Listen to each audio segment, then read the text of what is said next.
We've always been interested in wildlife, and we can't help but wonder what exactly happens to animals that have to endure the same weather conditions that we do during winter. I can put a coat on, a beanie on, a scarf on, but I really want to find out what animals can do to keep themselves warm in the winter.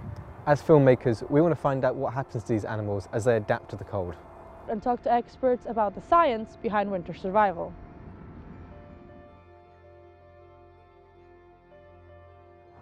In the summer, squirrels feed on mushrooms, fruit they find in the forest, and nuts. But when it comes to winter and food is scarce, they have to do something to keep themselves alive.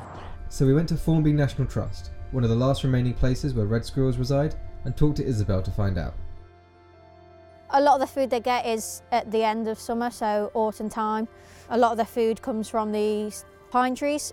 So the pine cones here, the seeds, they break off and the seed right at the end, and they pull it apart bit by bit until it looks like this. They'll eat as much of that as they can, whatever they can't. They cache their food, so they store it essentially, make these food caches, usually just buried very slightly underground. They're not great at remembering where they've put them, so they tend to make several. They will find some of them, others will be found by other squirrels, and some will be completely left.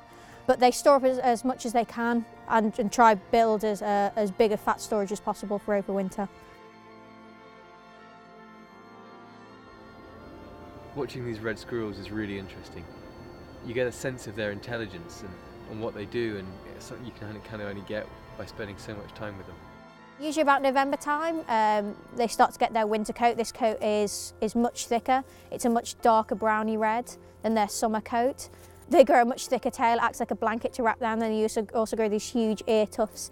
So you'll see the ear tufts in the winter are about 3 centimetres tall. In the summer, the squirrel looks much more sleek, much more slender, much more bright red, and their ear tufts are really quite short. So generally, they're not particularly social creatures, they're pretty solitary. In the winter, they will share drays for things like warmth, so you'll often find 2 or 3 squirrels in a dray, whereas in the summer that would definitely not happen. They like to keep pretty solitary, so even with their young, after 3 weeks in the spring, they're kicked out of their dray, and then they will quite happily, readily chase off their young when competing for food and things like that. So, but in the winter that changes, it's all survival. Squirrels cache to solve their problem of food over winter. However, this isn't the only solution animals use. So, unlike squirrels, these guys don't have any natural food available over the winter. So they've adapted to have an amazing ability to put on a load of fat and hibernate through winter, which means that their body goes into a lower state of function, their heart rate and their body temperature drops, and they can essentially just sleep through winter until their food becomes available again. And how exactly do they do that? We talked to Dina, and we're going to find out exactly why. Currently in here we've got about 70 hedgehogs. By now most hedgehogs are out and they're hibernating. This little guy simply wouldn't survive. So if we were to look at a 300 gram hedgehog and more or less 800 gram hedgehog, this now is the perfect weight to successfully hibernate. And what they tend to do is gain as much weight as possible, and then they successfully hibernate.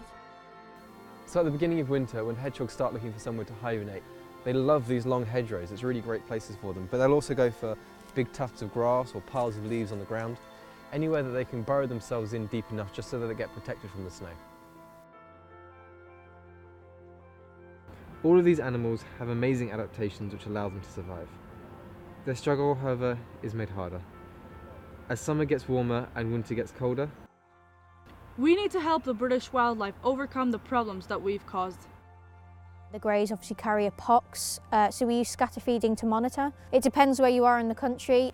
It can be passed through saliva, and if you've got a feeder up for several days, and you know there's several squirrels coming to feed on that, and it's a huge hub for just spreading that disease. Obviously they're nocturnal, so if you see a hedgehog out in the day, generally it has a problem. And unfortunately the problem with hedgehogs at the moment, we're down from 60 million hedgehogs 50 years ago to 1 million hedgehogs.